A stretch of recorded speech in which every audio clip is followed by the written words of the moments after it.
A paz do Senhor, irmãos. Bom estarmos na presença do Senhor. Abra sua Bíblia, livro de Efésios, capítulo 4, verso 12 em diante. Enquanto você procura aí, livro de Efésios, capítulo 4, verso 12 em diante. Quero desde já externar, obrigado, minha alegria, minha gratidão por ter mais uma oportunidade de estar ministrando aqui nessa igreja. O pastor disse que a gente podia até meia-noite, é isso mesmo? Eu entendi ele falando alguma coisa que ia ser vigília, mas depois vi que era culto jovem, é isso mesmo? É vigília ou culto jovem? Até a meia-noite, os irmãos ficam comigo aí? O pessoal não está animado não. Mas que bom, irmão, que daqui a pouco eu estou indo embora.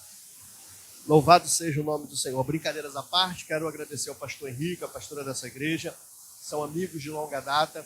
Eu costumo brincar com o pastor Henrique dizendo que quando eu o conheci eu ainda era jovem, né? Bem jovenzinho, era um garoto, e ele já estava por aí pregando a palavra do Senhor. Eu confesso que eu fico mais tranquilo na frente do pastor Henrique para pregar, mas fico muito nervoso aqui sabendo que a pastora está do meu lado esquerdo. Então eu vou fingir que ela não está aqui para me poder ficar mais tranquilo. Amém, irmãos? Uma coisa é certa, eu seguro esse microfone, mas quem fala nessa casa é o Senhor, amém? Bom estarmos na presença do Senhor. Efésios capítulo 4, verso de número 12 até o verso de número 16. Vou tentar ser o mais sucinto e breve possível, desde que a minha voz possa fazer você entender aquilo que Deus quer falar conosco nessa noite. Acompanhe comigo aí em nome de Jesus, com vista ao aperfeiçoamento dos santos, para o desempenho do seu serviço, para a edificação do corpo de Cristo. Vou ler o 11 também. E ele mesmo concedeu uns para apóstolos, outros para profeta, outros para evangelistas e outros para pastores e mestres, com vista ao aperfeiçoamento dos santos para o desempenho do seu serviço e também para a edificação, diga edificação, do corpo de Cristo, até que todos chegamos à unidade da fé e do pleno conhecimento do Filho de Deus, a perfeita varonilidade, à medida da estatura da plenitude de Cristo, para que não mais sejamos como meninos agitados para um lado como para o outro, levados ao redor por todo o vento de doutrina, pela artimanha dos homens, pela astúcia com que induzem ao erro. Mas seguindo a verdade em amor, crescemos em tudo, naquele que é cabeça de Cristo, de quem todo o corpo bem ajustado e consolidado pelo auxílio de toda junta, segundo a justa cooperação de cada parte, efetua o seu próprio aumento para a edificação de si mesmo em amor. Também quero ler rapidamente aqui um texto, Evangelho de Mateus, capítulo de número 7, versículo 24, vou lendo aqui enquanto vocês procuram aí, se quiser depois deixa aberto, diz assim, 7, versículo 24, todo aquele, pois, que ouve essas minhas palavras e as pratica, será comparado a um homem prudente que edificou a sua casa sobre a rocha, e caiu a chuva, transbordaram os rios, sopraram os ventos, e deram com ímpeto contra aquela casa. E todo aquele que ouve estas minhas palavras e não as pratica, será comparado a um homem isento, um insensato, que edificou a sua casa sobre a areia, e caiu a chuva, transbordaram os rios, sopraram os ventos, e deram com ímpeto contra aquela casa, e ela desabou, sendo grande a sua ruína. Nós, pode tomar assento, vocês puderam perceber, nós fizemos uso aqui de duas narrativas. Uma necessariamente como proposto pelo tema desse culto de jovens e adolescentes, creio eu assim,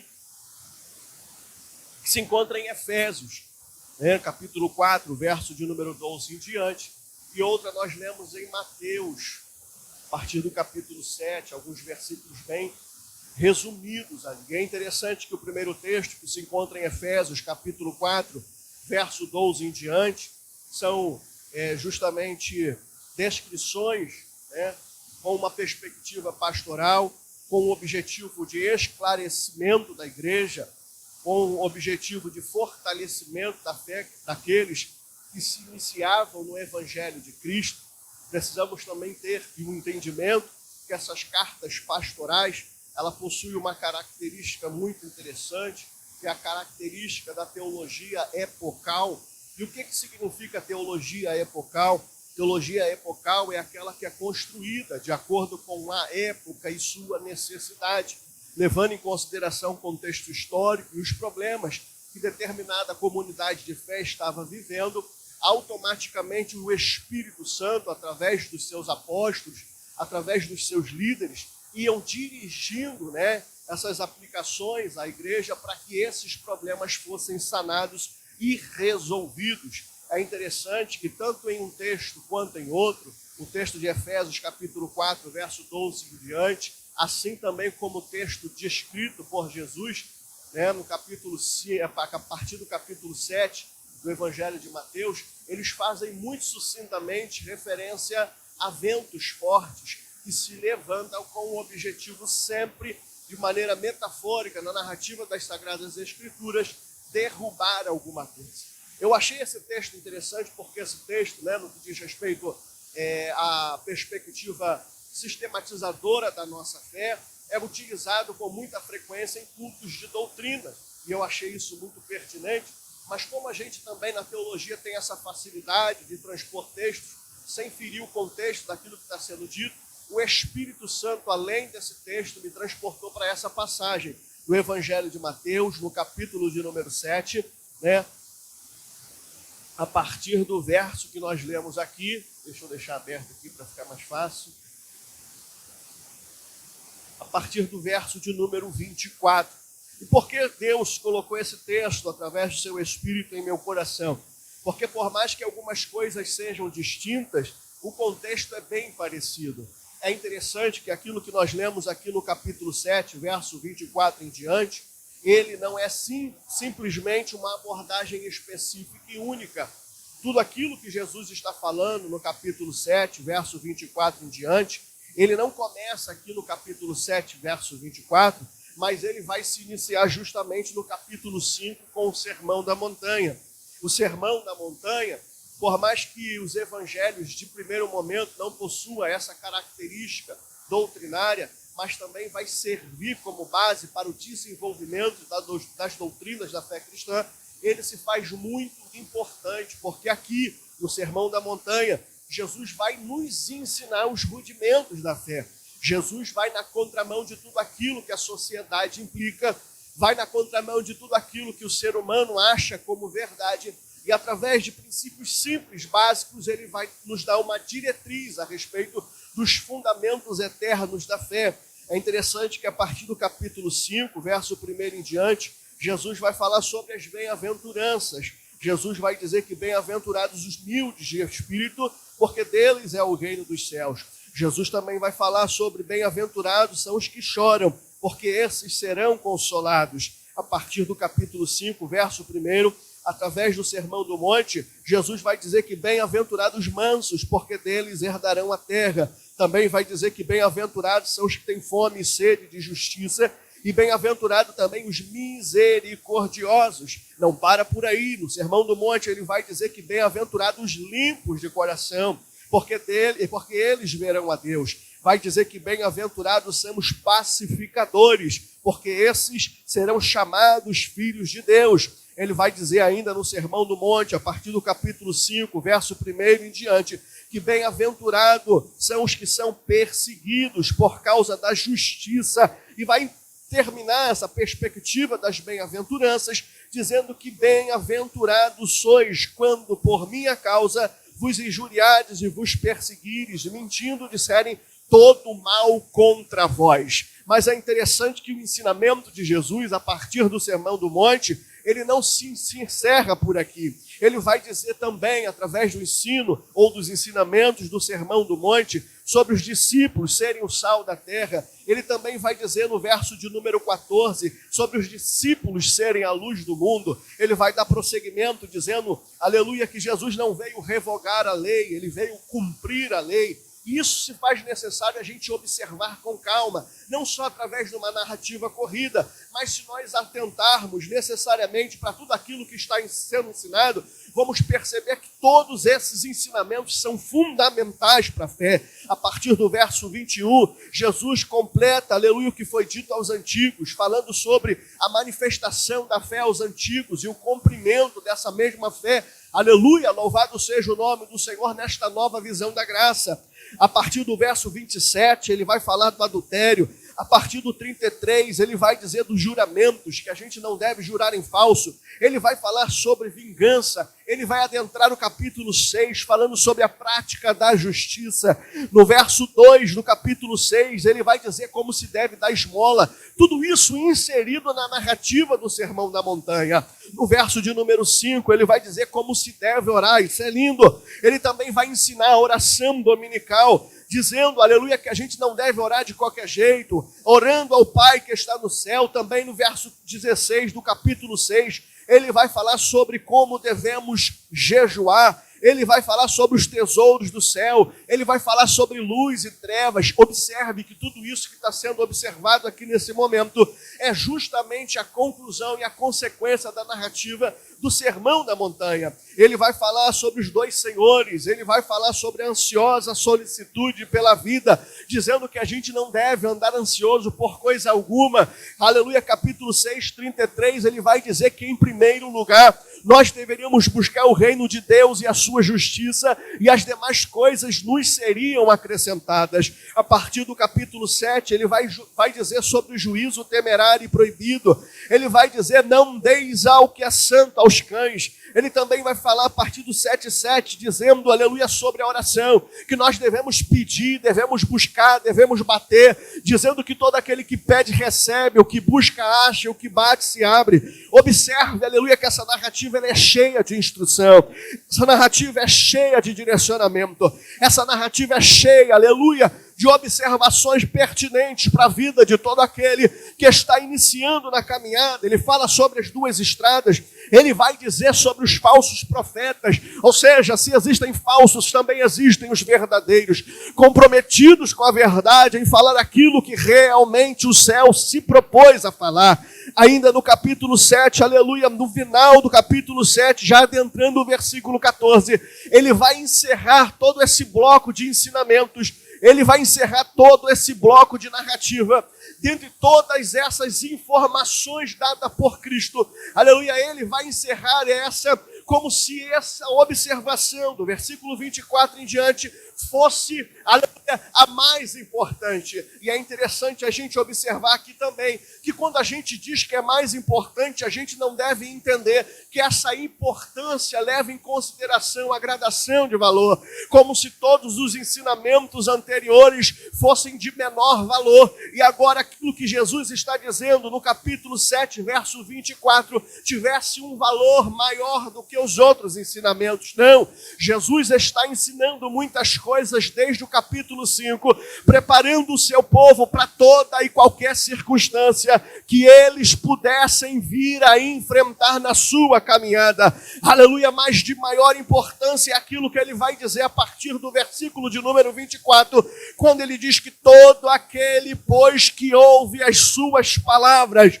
isso fazendo a referência a tudo aquilo que ele até aquele momento já havia ensinado, dizendo que todos aqueles que ouvissem a sua palavra e as praticasse, seria comparado a um homem prudente que edificou a sua casa sobre a rocha.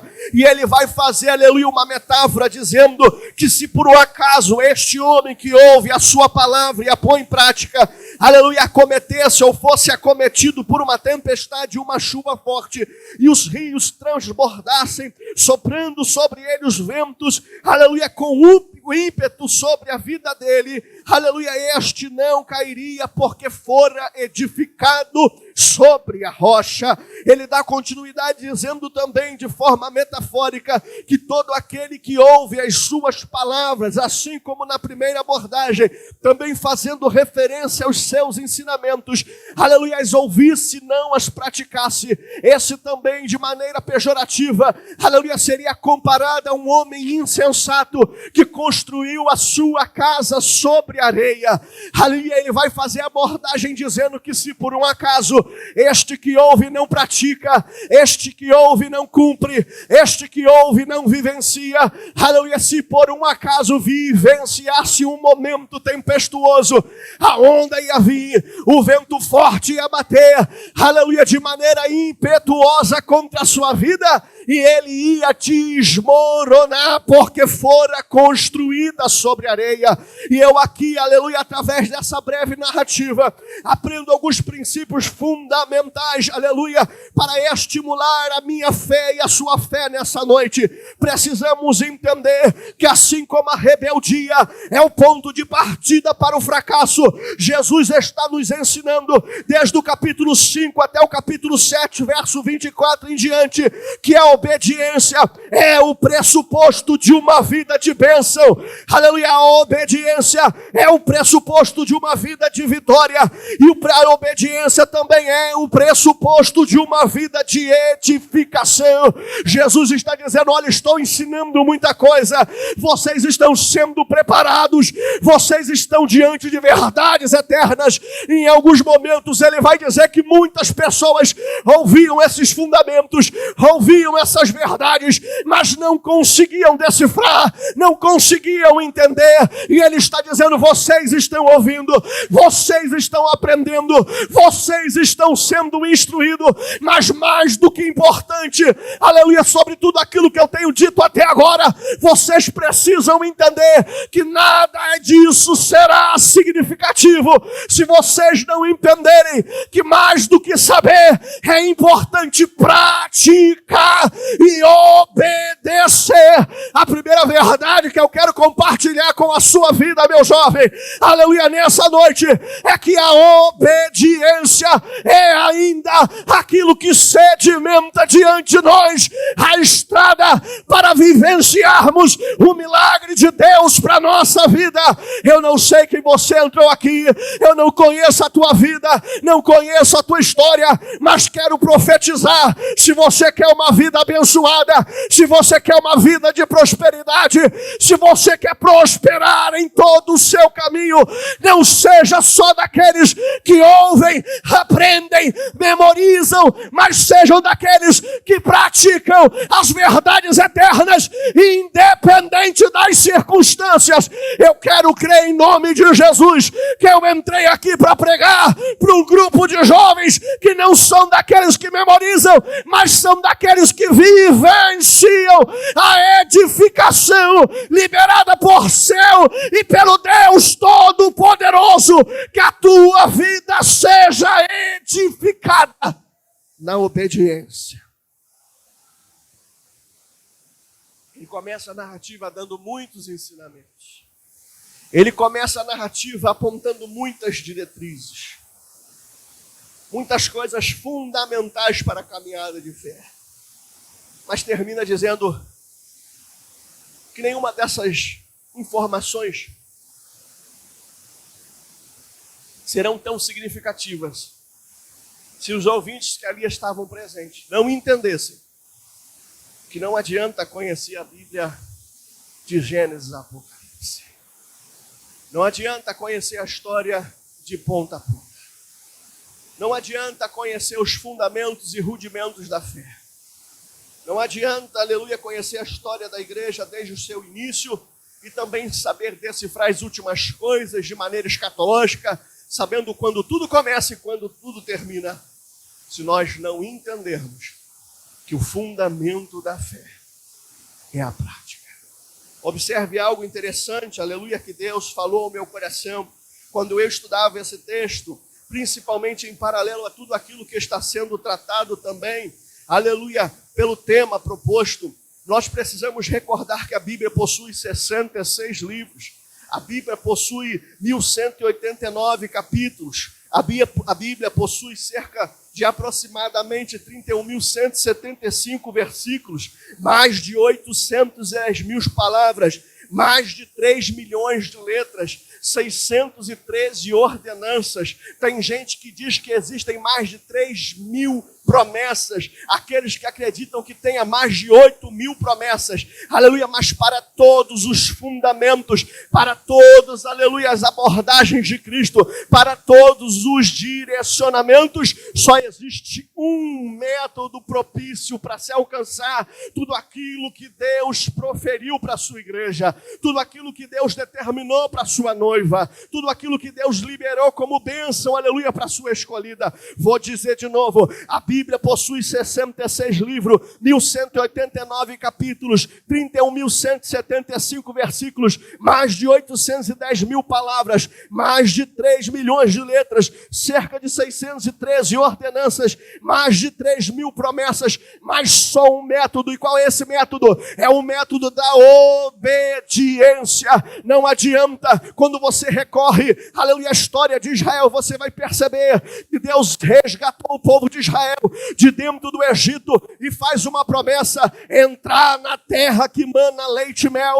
Mas antes do cumprimento da promessa, o povo começa a peregrinar pelo deserto. Para quê? Porque eles precisam, antes de entrar na terra prometida, passar em um lugar. Que lugar é esse? As planícies do Sinai. Porque, aleluia, preciso sair do deserto, aleluia, antes de entrar na terra prometida, passar nas planícies do Sinai, porque no Sinai o povo vai entender, aleluia, que o céu vai trovejar, e no Sinai Deus vai determinar os seus mandamentos, Deus vai determinar as suas ordenanças, aleluia. Ouvir a promessa todo mundo pode ouvir, mas entrar só usando o método. E qual é o método? É obediência. Nós estamos falando de edificação, e vai ter muita gente que vai achar que a edificação tem a ver com o jeito que eu canto, que a edificação tem a ver com o jeito que eu prego, tem a ver com o jeito que eu lidero. Não,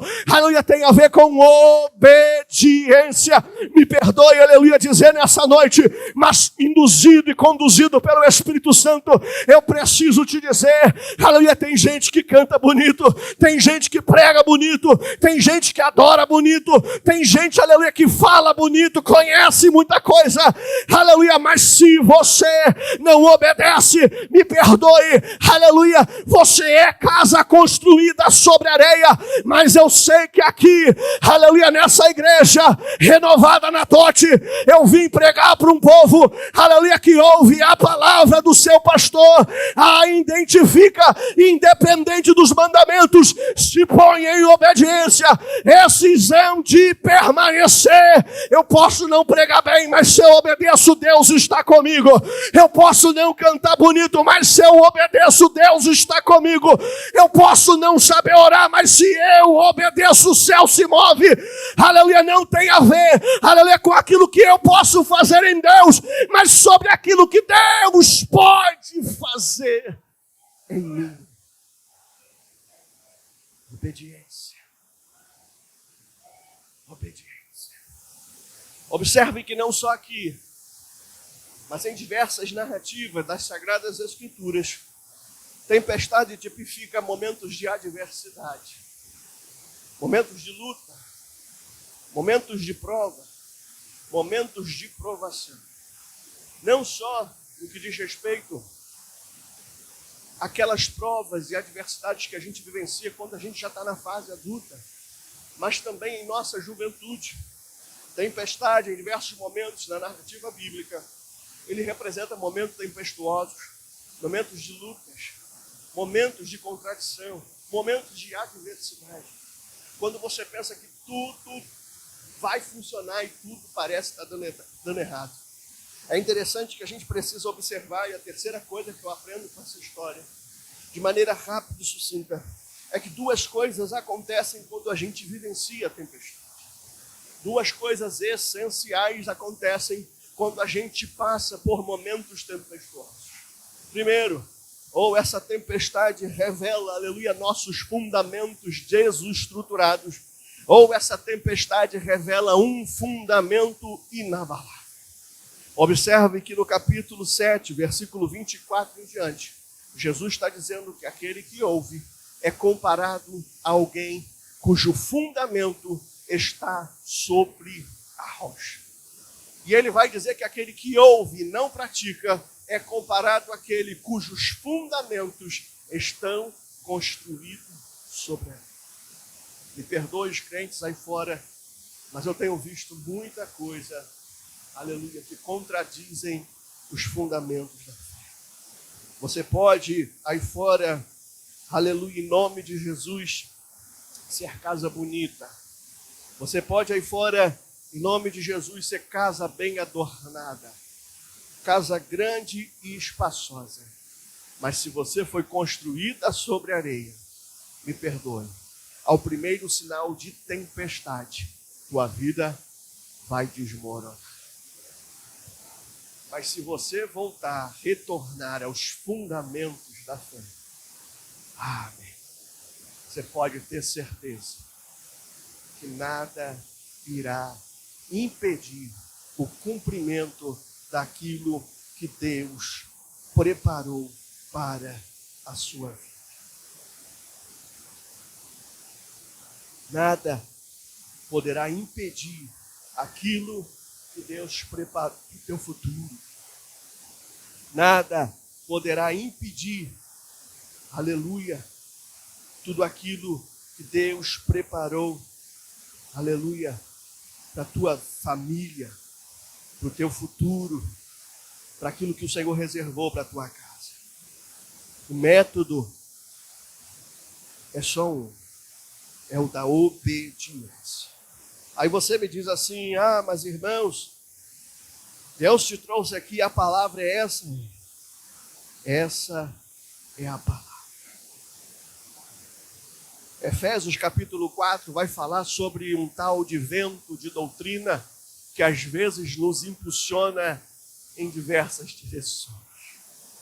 E às vezes passa desapercebido, mas essas direções são um testemunho contra a voz de Cristo, dizendo que Ele é o único caminho. É só um método. E a gente precisa entender, aleluia, que por trás de todo ato de obediência, sempre haverá a bênção liberada por Deus como correspondência. Você entende esse princípio como lei da semeadura? Outras pessoas chamam de princípio da correspondência.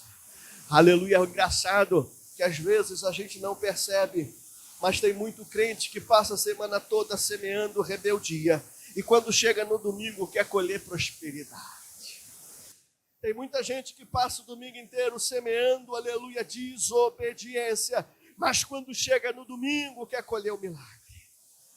Tem gente, aleluia, que passa a semana toda, o mês inteiro, o ano inteiro, semeando, aleluia, rebeldia, desobediência, desonestidade. Mas quando chega num determinado momento, aleluia, quando ele olha para o lado e vê Deus honrando o obediente, aleluia, ele espera colher do Senhor exaltação. Mas a gente precisa entender que por trás de todo o ato de obediência, haverá sempre a bênção como correspondência. E isso me faz lembrar de um jovem chamado Davi. Aleluia, que diante de todas as propostas e possibilidades, ele dizia, Senhor, guardei a tua palavra em meu coração. Para quê? Para não pecar contra ti. Mas irmão, você está falando de um homem que pecou, sim. Eu estou falando de um homem que pecou, mas reconheceu o seu pecado e retornou aos seus fundamentos. Aleluia, se dispondo até, se necessário fosse, perder a sua coroa, perder o seu reino, perder, aleluia, toda a sua honra. Aleluia, desde que o seu contato com Deus não fosse interrompido. Aleluia, ele entendeu, aleluia, que mais importante do que a coroa sobre a cabeça, mais importante do que o trono que me faz reinar, mais importante do que as vestes que me fazem, aleluia, aleluia, sobrepujar outras pessoas, está o ato de sinceridade, os fundamentos da fé, aquilo que me faz aproximar de Deus, aquilo que na simplicidade me faz orar e faz com que o céu responda, aquilo que na minha simplicidade me faz avançar, mesmo quando eu não tenho condição de chegar Aleluia, sabe por quê? Porque aqueles que são fundamentados em Cristo, eles não podem, eles não têm, eles não conseguem, aleluia, mas tem um Deus que pode por ele, tem um Deus que faz por ele, tem um Deus que responde por ele. Ei, meu irmão, deixa eu te dizer uma coisa, eu vim aqui dizer para alguém, não negocie os seus fundamentos para agradar esse mundo corrupto, se posicione, aleluia, seja diferente, seja o sal da terra, viva uma vida de obediência, pois só assim o nome do Senhor será glorificado na tua vida e o mundo saberá que ainda existe um povo separado e fundamentado em Deus. Ai, o suri que levasse. Aleluia. Eu me recordo, eu gosto muito de tocar nesse assunto, durante uma boa fase do meu ministério, eu sempre falei alguma coisa sobre isso, mas nunca fiz um discurso muito longo. Deus sabe dos propósitos, dos motivos, mas eu fui criado em colégio interno. Eu me recordo que no colégio interno, eu aprendi muita coisa que não se devia aprender. Num tempo e numa idade que seria muito mais prejudicial para a minha vida do que se eu aprendesse já maduro. E é interessante que essa perspectiva de maturidade não é álibi para a gente aprender o que é errado. Eu me recordo que em muitos momentos ali dentro, eu fui conduzido por uma força que estava além das minhas próprias condições, a aprender, a ver e a vivenciar coisas que me fizeram duvidar da existência de um Pai no céu. Depois de mais velho, eu entrei no colégio interno com cerca de 2 anos e meio, tendo pai e mãe, mas sem o amparo do pai e da mãe. Saí com cerca de 9, 11, 10 anos, alguma coisa assim. E eu sempre me questionava, onde estava o meu pai e onde estava a minha mãe? Você observa que, por um bom momento da minha vida, eu sempre questionei a potencialidade daquilo que eu poderia me tornar. Porque parecia que eu estava fadado a ser tudo aquilo que eu vivenciei na minha juventude, na minha infância. Mas chegou uma fase, porque Deus alinha na pipa, mas não solta o carretel. Deus sempre teve tudo no seu controle. Muitas das feridas que eu vivenciei na minha juventude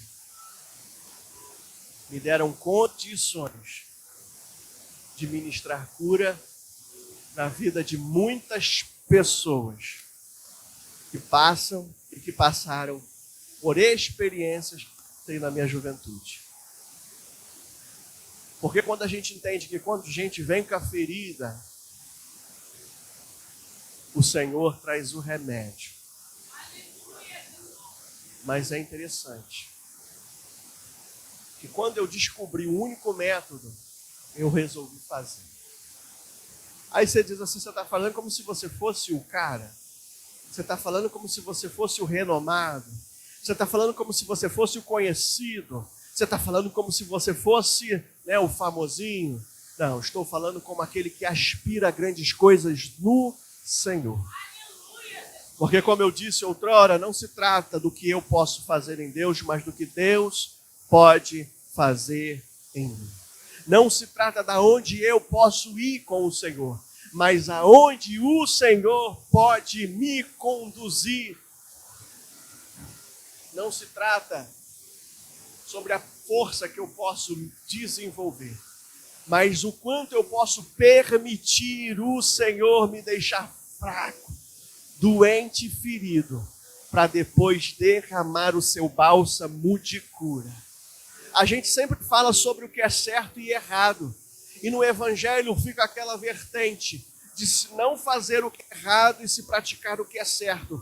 Mas edificados em Deus, não está só na questão de fazer o que é certo e rejeitar o que é errado. É deixar de fazer o que é errado e também, às vezes, abandonar aquilo que me justifica em certeza, para que o nome do Senhor seja glorificado.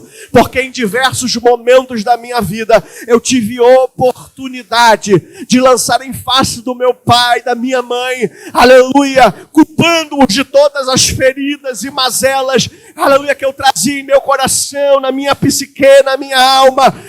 Mas Deus me ensinou, aleluia, que assim como a caneta sem tinta não escreve o poema, flecha na aljava não acerta o alvo, obediência não praticada, aleluia, não gera um milagre. Eu posso dizer de novo para você entender: caneta sem tinta não escreve o poema, espada na bainha não vence a guerra, flecha na aljava não acerta o alvo, crente que não obedece não chega no seu alvo, no seu objetivo. Eu vim aqui profetizar para te dizer que existem patamares maiores para a tua vida, lugares que você nunca sonhou chegar, mas primeiro é necessário você passar pelo Vale do Sinai para entender que a ordem quem determina é Deus, e só obedece quem entendeu a sua trajetória. Achu que levacia, rabando que levasse. Que não sejamos mais como meninos. E é interessante essa abordagem de Efésios capítulo 4. Que um tempo atrás eu vi um pregador falando, e eu já anotei, né? Não posso dizer que é meu, mas posso pregar como se fosse do Senhor. E ele diz que às vezes, para encerrar, eu vou te ensinar um negócio para abençoar o profeta. Quando o profeta disser, eu vou encerrar, aí você diz assim, ó, porque aí o profeta vai achar que você gostou da pregação. Então eu vou fingir que você não fez isso comigo e vou falar de novo. Já vou encerrar. Melhor aí, irmãos, pelo amor de Deus. Já vou encerrar. Aleluia. Viu, pastor? O povo está gostando. Eu fiquei nervoso perto da pastora, mas funcionou, né, irmãos? Graças a Deus.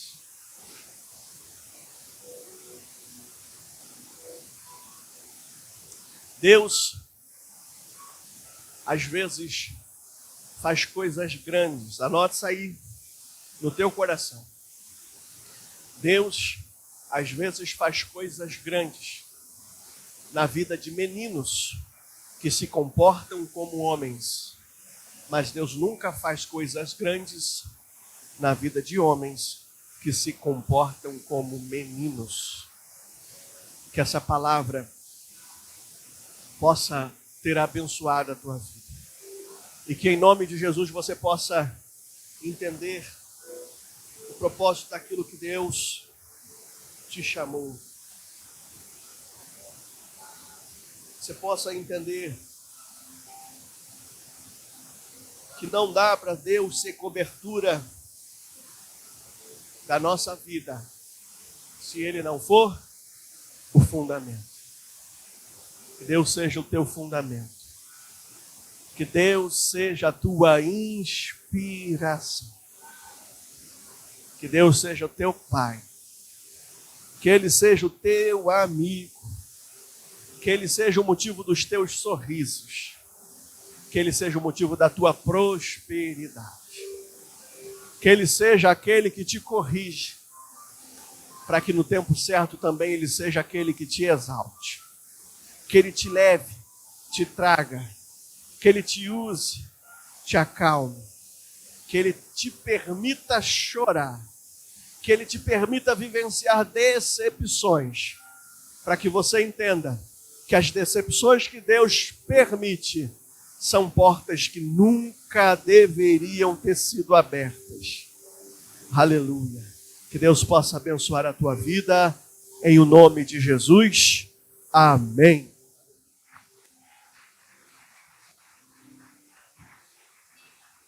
Graças a Deus. Se coloque de pé, meus jovens. Glória ao nome do Senhor. Nós queremos aproveitar essas diaconisas poderosas que tem aqui, ligadas, para a gente profetizar sobre a vida desses jovens. Eu quero dizer para você, amado jovem, é muito bom ser jovem na presença do Senhor. Só que os jovens, quando são jovens, eles não se dão conta disso. Eles são tomados por uma carência. Tem que arrumar uma namorada. Tem que arrumar um namorado. Louvado seja Deus. Aí os jovens, eles acabam queimando etapas. Não tem estabilidade financeira. Aí vai ter um relacionamento longo. Daqui a pouco coloca a carroça na frente dos bois. Daqui a pouco está com um bacuri no lombo. Bendito seja Deus. Aí depois que ele começa a se lamentar. Puxa, eu não tenho meu apartamento, tenho minha casa, não concluí minha faculdade, estou nesse emprego aqui, só Jesus na causa. Mas Deus quer te encher de vida. Puxa, pastor, eu estou aqui gozando e dispondo de total saúde. Mas eu não estou falando dessa vida que flui aí, que você inspira, expira. Não, eu estou falando da vida de Deus. Aleluia! Hoje nós temos um grande inimigo, presbítero Renan, né? Hoje nós temos um grande inimigo, as redes sociais. E nós temos sido tomados pelas redes sociais. É 1 minuto olhando para o culto, 5 minutos para o telefone, 2 minutos para o culto, 10 minutos na rede social. Como se todos nós fôssemos as pessoas mais famosas do planeta. Glória a Deus. Não, tenho que ir lá conferir se eu tive a quantidade de likes. E nisso a gente vai sendo roubado. Porque a gente acaba não dispondo de tudo aquilo que Deus quer derramar sobre nós. Eu quero orar pela vida dos jovens da casa, dos jovens que estão sendo ministrados pela vida da Aline, pelos jovens da nossa igreja co-irmã, Assembleia de Deus, não é isso? Aleluia! Cadê os jovens na casa? Quero vocês aqui. Bora, meus jovens. Tu não é da casa não, Gisela? Então vamos embora. Dobra o joelho aqui. Quero orar pela vida de vocês. Aline, traz esses jovens aqui em nome de Jesus, vamos embora? Glória a Deus. Vem cá, jovens. Vocês querem oração? Dobre o joelho. Aleluia. Dobre o joelho um pouquinho. Fica em pé, não. Dobre o joelho. Para vocês aprenderem o hábito da oração. Nossas diaconisas. Vamos embora. Tropa de elite. Suzana, Lourdes, Tatiane, nossa pastora, Rosiane, Aline, ainda não é diaconisa, mas já está guerreando. Vamos pôr a mão sobre esses jovens e vamos orar para eles serem cheios do Espírito Santo. Para eles serem cheios do Espírito Santo. Jovens, peça ao Senhor, Deus, toca na minha mente. Eu fecho os olhos, vejo imagem de TikTok, fecho os olhos, eu sinto sono, fecho os olhos, eu fico lembrando do meu namorado, da minha namorada. Senhor, eu acabo não te dando por inteiro a minha vida. O culto hoje é edificados como Naragábia. E alguém edificado é alguém firmado em alguma coisa. E se nós somos edificados em Cristo, nós estamos firmados nele. Enquanto um cântico é profetizado, primeiro eu vou orar. Eu quero que as mulheres já desçam, comecem a pôr a mão, só levante depois que alguém ministrou sobre a tua vida, meu jovem. E se você quiser continuar de joelho, permaneça até o louvor, aleluia, terminar, mas eu quero orar.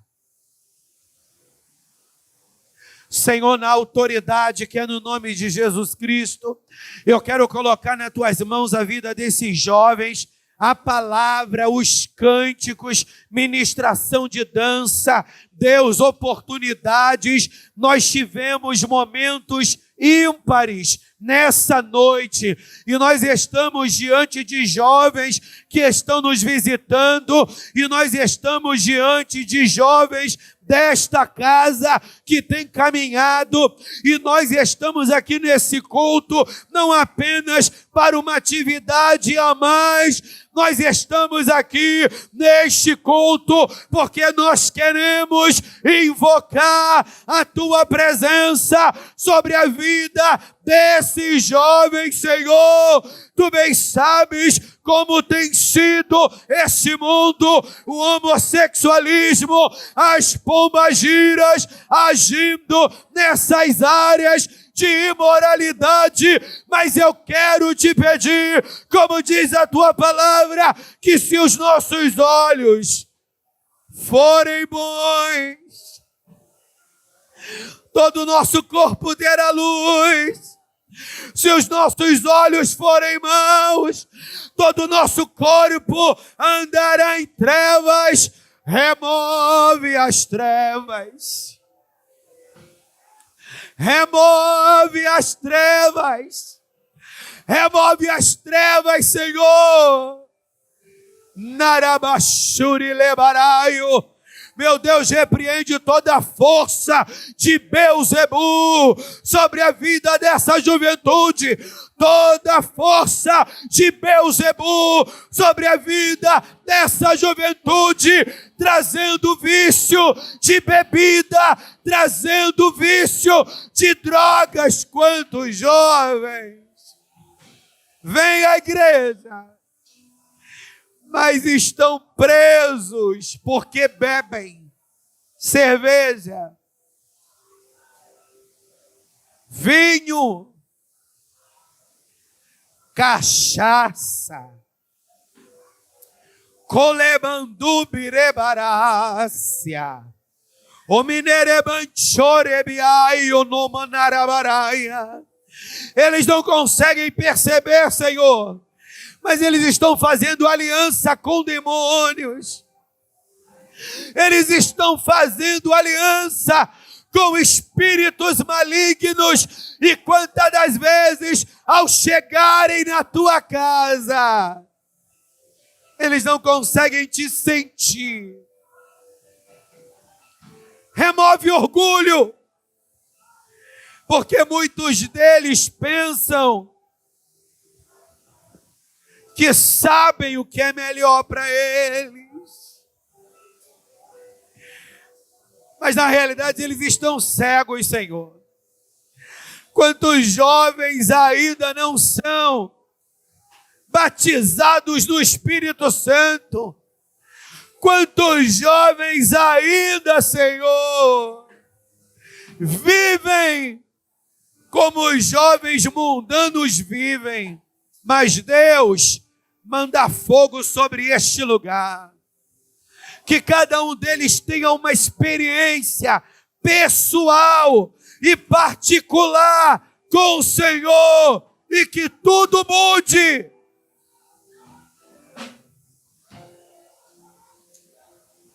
Meu orgulho me tirou do jardim. Tudo mude daqui para frente. Sua humildade Olebaias toquebirebondabarabaraio. Colebarachuri quemonaragácia. troca do amor. Traz de volta a inocência. Traz de volta a pureza.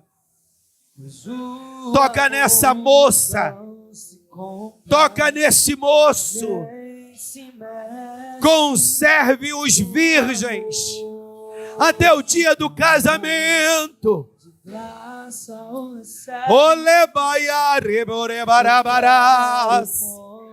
Como Neremanchuri Keminaia. Toca na vida do Enzo, Senhor. Quero conhecer. Toca na vida do amigo do Aloan. Toca! Quero conhecer. Toca na vida desse jovem presbítero. Quero conhecer. Toca!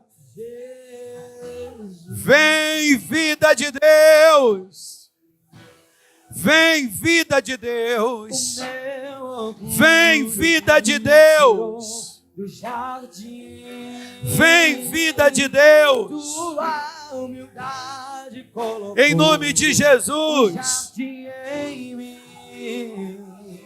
E se eu vendesse tudo que tenho, a tua vontade. Olemanduri kelebara shui elebariaya. Elebassuri keminerebaras.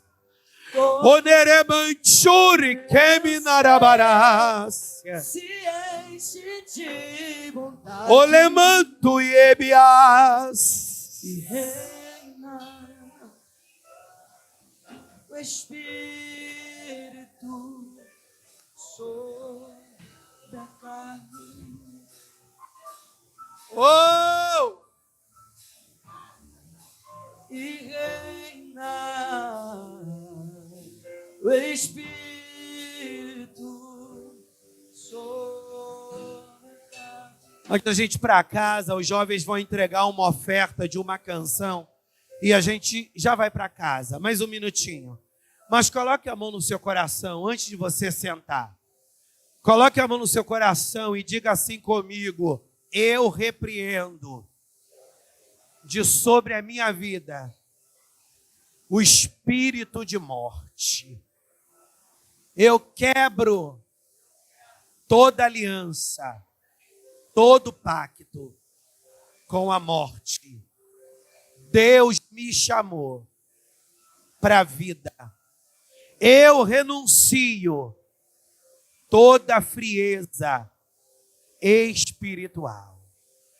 Espírito Santo, aquece o meu coração, aquece a minha vida, em nome de Jesus. Você pode celebrar Deus com as suas palmas, jovem, igreja.